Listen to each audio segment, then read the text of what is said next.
Before we dive into today's episode, I have something truly special to share. Next September, I'll be leading an intimate women's retreat through the south of France and northern Italy, and you're invited.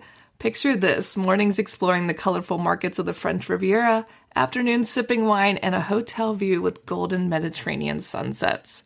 Whether you love photography, food, or just want to reconnect with your playful creative self, this trip is designed for you. Spots are limited, so if all this sounds like your kind of adventure, please visit tourwithabsolutely.com and look for the tour France and Italy with Crystal. You can also send me a message or check out the show notes.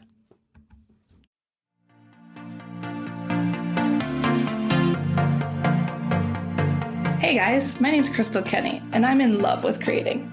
All things artistic and imagination involved. I'm an American girl who chased her creative dreams all the way to Paris, France, making a living using photography.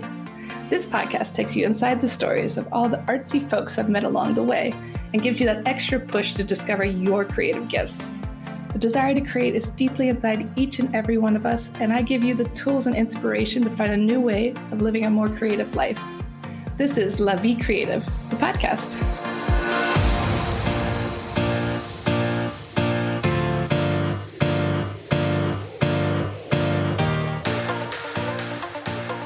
Today on the show, I interview Nathalie of the Membership Lab. We chat all about how you can create your own course, your own membership to promote your work and connect with more people. So welcome to the show, Nathalie. How are you today? I'm very well. Thank you so much for having me.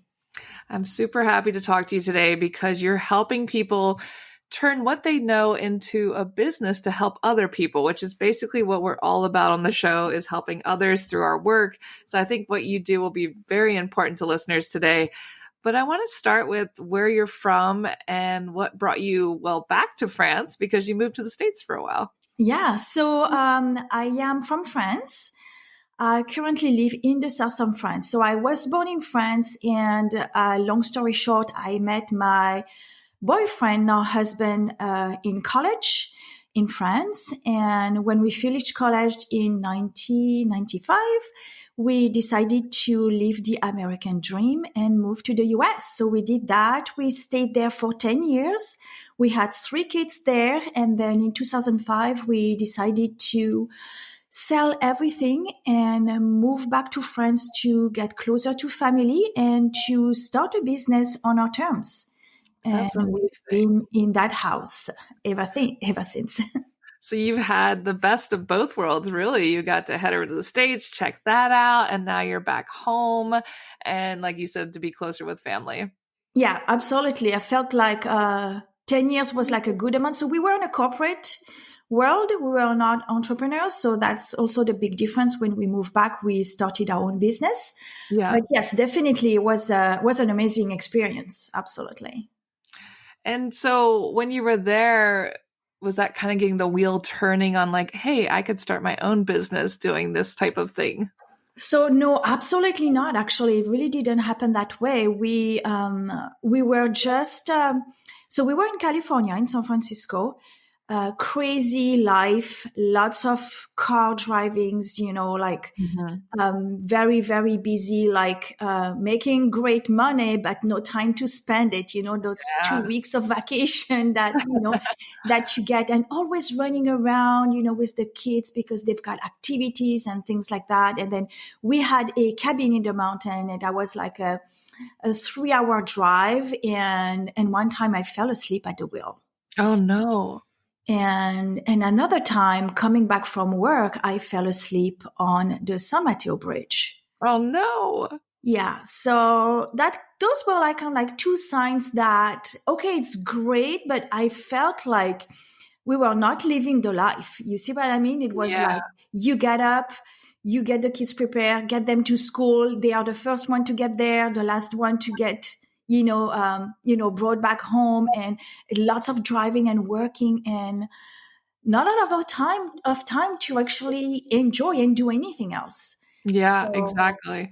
Yeah. And I think a lot of people suffer from that in, like the 9-to-5 work life, especially in the States. It's like you might make great money, but when do you have the time to enjoy it if you're just exhausted all the time? Exactly. And I think sometimes it takes having a glimpse of what this could be to really make the transition. I mean, we can see it with COVID. A lot of people that, were able to work from home were not like, okay, what can I do to make more of that happen? Can I have my own business? So it's one of these things where it's a great experience, but it also can highlight the things that you start missing, right? Yeah. And that's definitely been that for us. And so is that what inspired you to start your own business in France? So the thing was when we moved back, we had an opportunity to move for like 2 years and then go back to the US. So we bought a house here, but the plan was like to keep the house and probably go back. Mm-hmm. And the circumstances with our work were that we had the division, long story short, the division both my husband and I were in got sold. So there was an opportunity for us to say, okay, we are not staying. We are taking the severance package and we're not coming back. Mm-hmm. And my husband has always wanted to have his own business. Not me, actually. I'm not born an entrepreneur. Okay. Yeah. And that was just the opportunity. So I love to say that I became an entrepreneur for love, really to support him in his dream. I love that. But it's become your love too, You're doing it. Yes. And so your company specializes in helping people create courses and memberships. So tell us more, like, how did you learn how to be so good at this? So, I mean, the way you get really good at something is you focus on the thing and you don't try to do too many things, right? Yeah. So it really started, our background is in software engineering. So when we got back, we were like, okay, what can we do? So we started to build software. And for like 5 years, we actually went through all our money. We built software, but we knew nothing about marketing or sales. And of course, we failed miserably. So then we went back to, okay, there is this online thing. Let's start building websites. And then as we got more, I want to say popular, because we've worked with like really big names at the time, where you were doing sales pages and funnels and all that stuff. And I really got a chance to really look into e-learning. And my husband was also saying, like, how can we make e-learning an experience that is close to what people experience in a classroom? Mm-hmm. How can we try to get them that attention and that engagement so that they also get results online? So that's really where kind of like it started. And then when I discovered memberships, I mean, the power of recurring income, and knowing that you don't start your months at zero. Yeah. I mean, that changed everything for me because, I am not a risk taker. I'm not an entrepreneur. So this idea of always having to go and get clients, it's stressful. It's overwhelming. Yeah. So that's why I love that model so much. It allows you to really create that safe space for people, that community, and while doing the things that you enjoy, and you can do it from anywhere. So. Yeah. And I think that that's become such a trend, in the last decade. Everyone's creating courses, everyone's creating membership.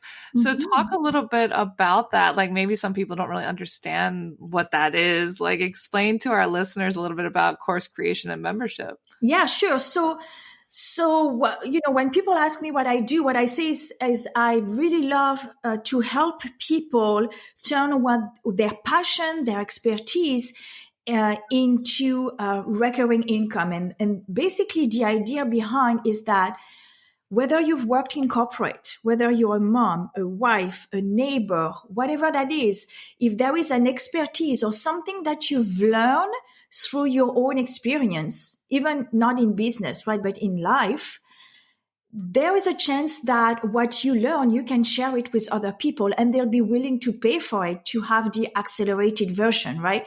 Instead of having to go through the same thing. I'll just take an example. I love this client that I've been working with for like several years. Her name is Dana Obelman. And she was a mom and she had a child that would not sleep. She eventually found a method that worked for her. And then what she did is she started to teach that method in the neighborhood and in her city. And then she turned that into an online program. And then she went even further. She created a certification where mom could get certified in the method. And as a result, they had like a business plan in their hand where they could in turn go and teach that method now. So it's the impact that Dana had just from being a mom and discovering a solution to a problem that she had. Definitely. And like you said, people are willing to pay to learn something they want to accelerate at faster, And when people are trying to think of what they should make as their course, do you have any advice for them? So basically there are two courses and memberships are very like two different ways, right, to support people. The problem I would say with online courses right now, and you might have experienced this, is that most people don't complete online courses. Yeah. Right? Yeah. So when somebody launches a course and they say, well, it's been successful, they measure the success by the amount of money that they made. Mm-hmm. They never measure the success by the success rate of their course. Yeah. Never, right? And so you can create a course knowing that only 3 to 5%, maybe 10, 15, depending on your market and how much accountability you bring in, will, actually go through the course and get the result.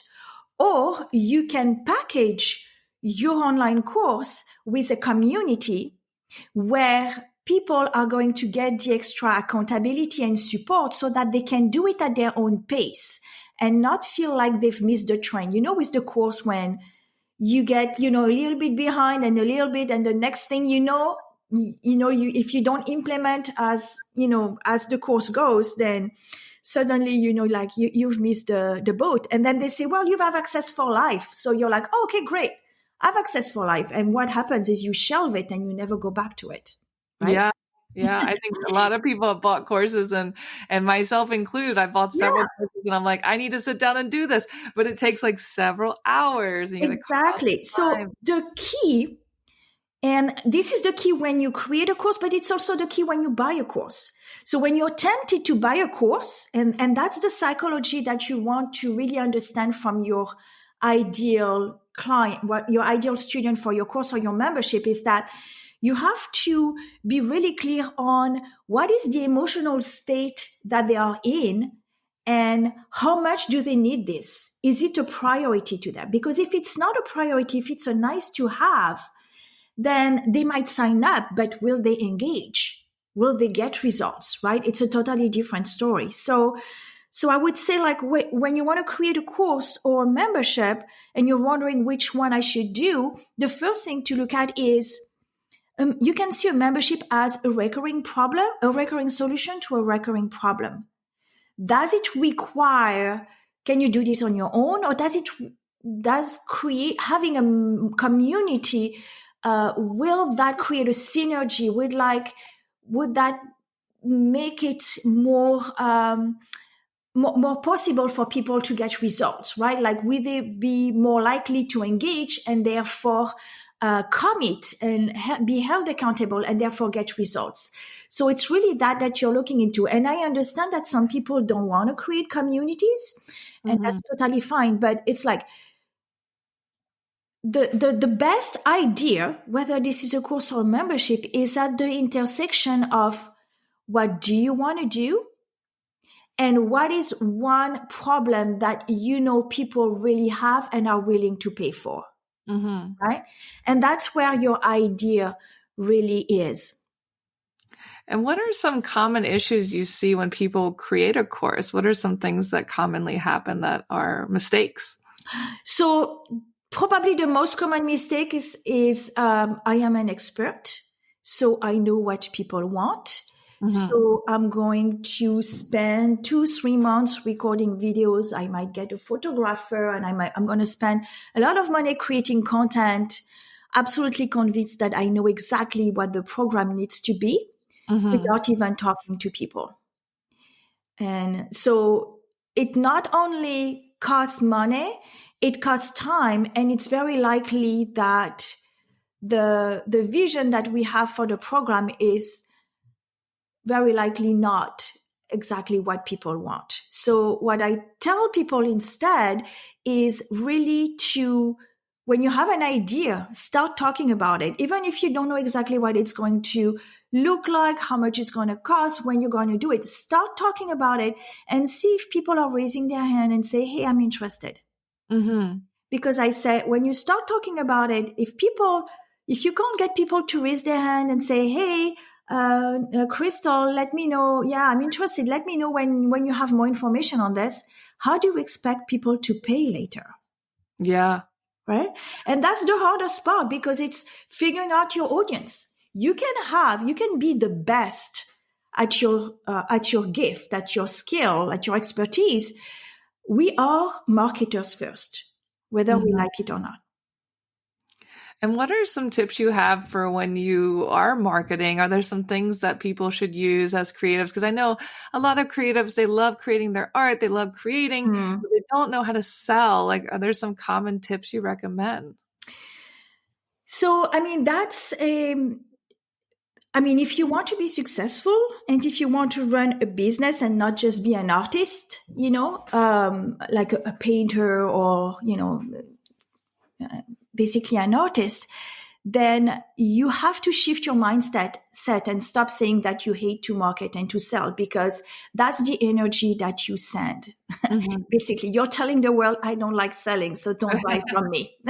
That's a reality. So with anything, there is nothing wrong with you if you hate marketing or if you hate sale. The solution to that is to surround yourself with people that do.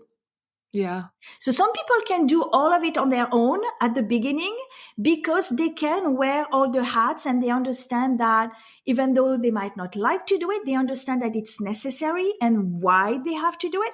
But if it's really going to be a block, then get someone to do it for you, because otherwise you'll never make it. You can have the most beautiful art unless you are known and you have lots of visibilities and it's going to be hard to turn that into a business, because you have to run that as a business at some point, right?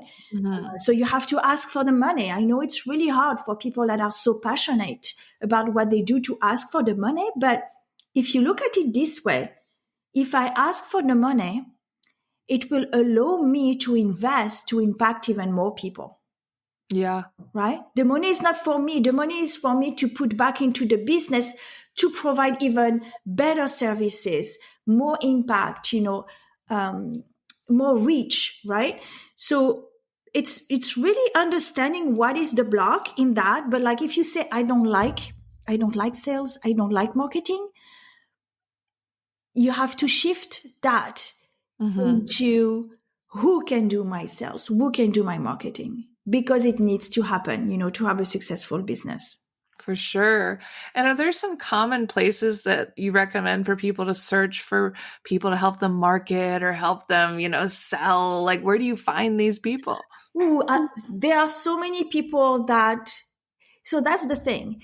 And that's something that I'm still struggling with today, is that I tend to, I had a hard time to explain this the other day, but like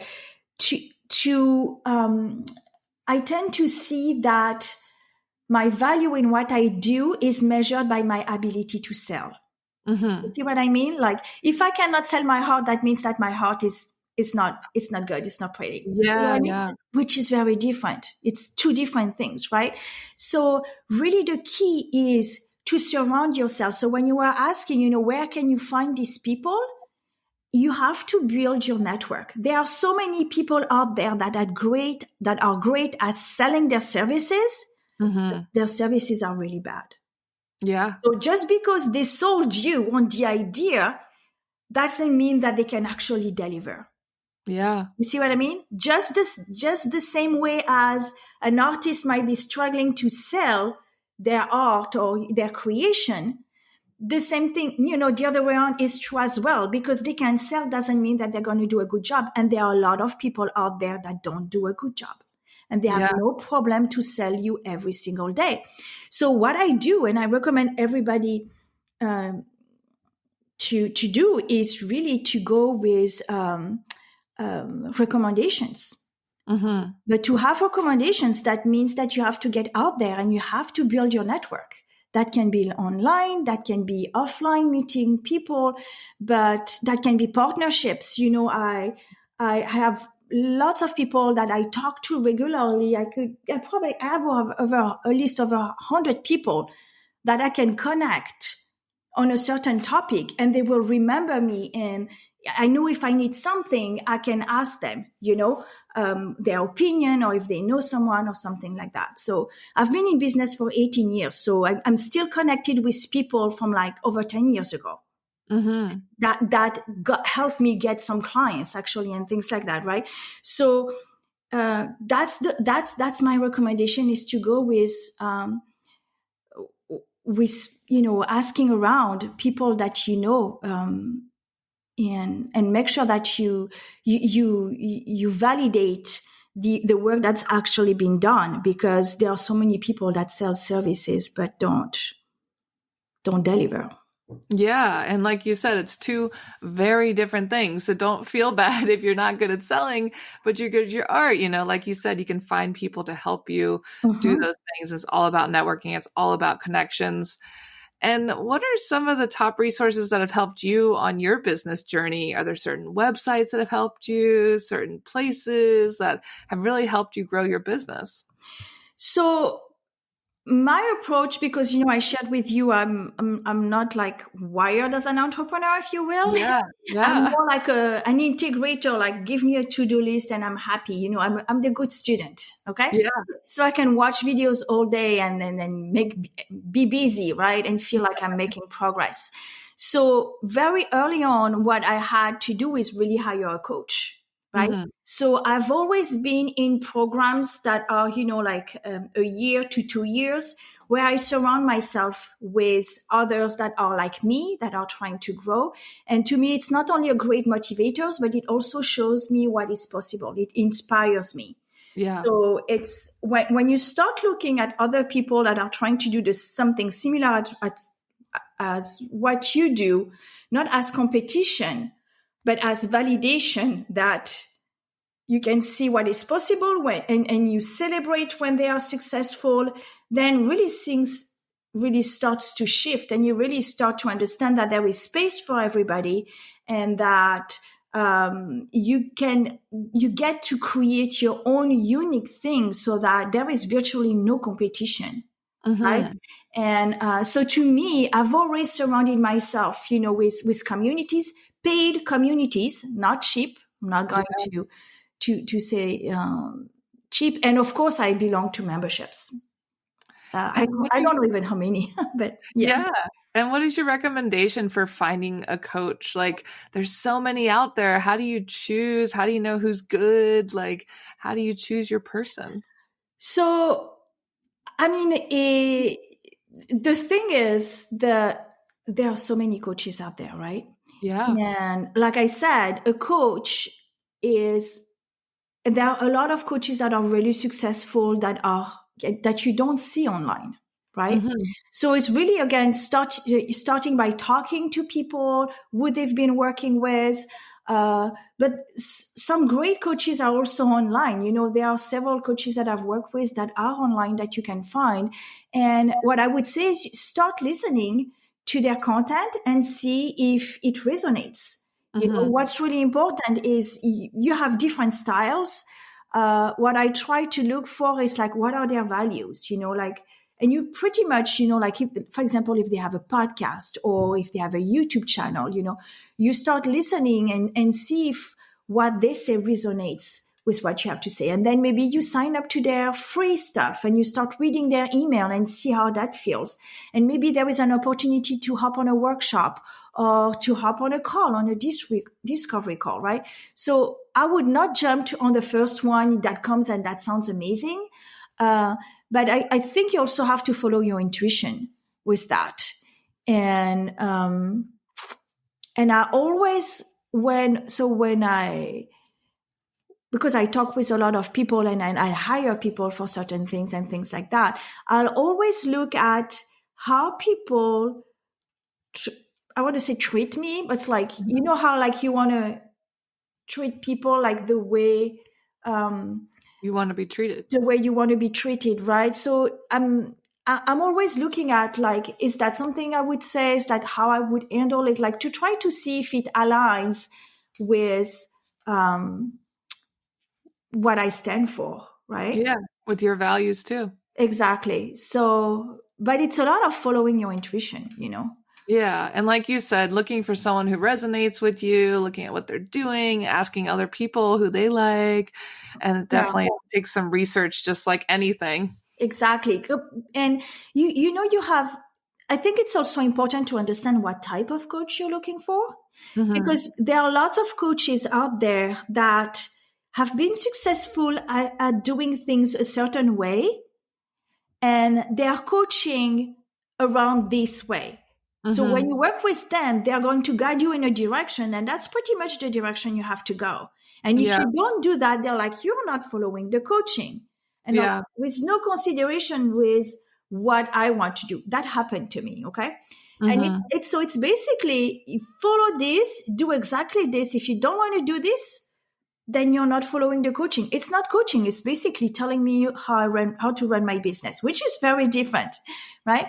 So if you're looking for somebody that like to model somebody, right? So say you're looking at a business, you're like, oh my gosh, she's doing something similar to me. And I really love, how she's showing up and and I love how she's been doing it and the way she markets and stuff like that. And she's coaching, then that's great because you know what you're getting into, right?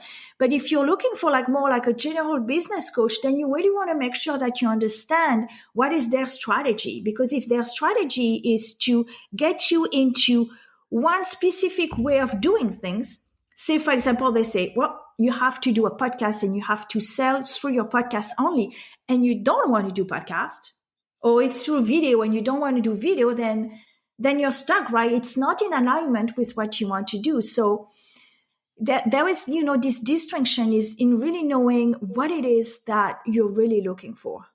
Yeah, definitely. And I think that's great advice, just to check out exactly what they're putting out there and see if it connects and see how you can use it or learn from them. Yeah, exactly. And sometimes it's about also, wanted to hear what are different ways to do things, but are you looking for a proven method that you can follow, or are you looking for somebody to help you figure out how to build a business that's really aligned with what you want to do, knowing that you don't know exactly what that looks like, Yeah. It's very different. Yeah, we're all just trying to figure it out, and you just kind of stumble into it, right? Exactly. So, and the thing with this, so I was in a conference in the US in December, and there was this panel of ladies, and they were all making 7-figure on the stage, and there was 6 or 7 of them, and there was a common thing that I noted, and the thing was that they all said, once we figured out what we really wanted to do, it became a lot simpler. And it really felt aligned. It's like, yes, this is it. And it's simpler than everything else they've tried before, because when it's not aligned, then we overcomplicate things, right? Yeah. We question everything. And so you have to keep trying until you get to that stage, but you only know when you get there. So that's the tricky piece. Yeah, but that's really reassuring, because I think a lot of people feel like, oh, I'm not sure, exactly. And then that's maybe why it's not working. So you have to, like you said, keep trying. And then it just kind of fits like a puzzle where things just start to accelerate from there. Exactly. It's taking action that gives you clarity. And every time you take action, you get closer. Yeah. It might not feel like it, but you do get closer, because even if it doesn't go your way, the way you want it, there are still some pieces, if you really look at it, that worked. And Definitely. You can take that for the next round, right? So that's how you get better and better. But for that, you have to kind of measure what you do as well, right? Which is a whole new topic. But, it's really by taking these actions that you get to see who you don't want to work with what you don't want to do, and the piece that start to feel aligned. Yeah, but I did enjoy doing that. Okay, so how can I do more of that? And what else can I try, right? Until you get there. It's a journey, it's a journey, definitely. And how does your company help people create courses and create memberships? So the people that come to me, they are people that usually have an established business, or they have an expertise that is not, I want to say, a hobby, in the sense that they've monetized it in some way. And, and what they are looking to do is, how do I take that?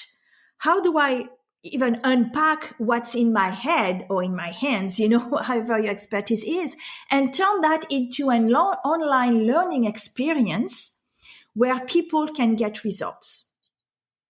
Okay.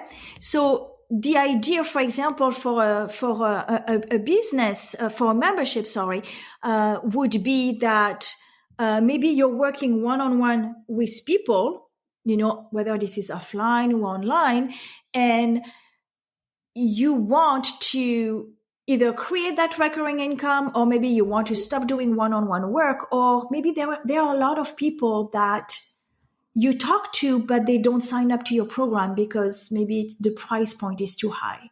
So here you identify an opportunity, there is a gap, and maybe you can create a small program that is not one-on-one, so it's going to be a lot cheaper, and you can start to help these people, right? And maybe that can fill the gap so that they get ready to work with you one-on-one. So really the idea, when people come to me, they already have something that is working. They are 100% sure of their expertise. That is really important. If you don't believe in what you do, how do you expect others to? Yeah.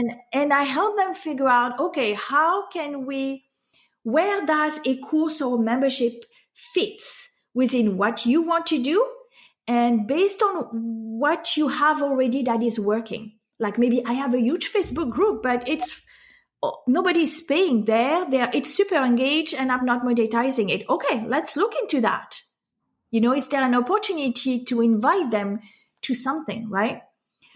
So it's really looking into how to get your business to the next level with a course or a membership, and where does it fit?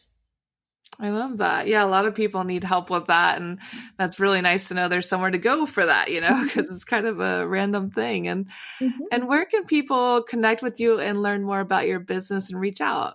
Sure. So you can find me at themembershiplab.com. That's our website. Otherwise, you can find me on LinkedIn, my name, Nathalie Doremieux, or on Facebook, same thing, Nathalie Doremieux. Perfect. Well, thank you so much for sharing your expertise with us today. And I can't wait to see what you'll do next. Thank you so much for having me, Crystal. Thanks so much for tuning in to La Vie Creative. You can find more information on MissParisPhoto.com. And if you enjoyed this show, please feel free to share and spread the word for all my creative guests. We have the power to help them to keep doing what they love. See you next time.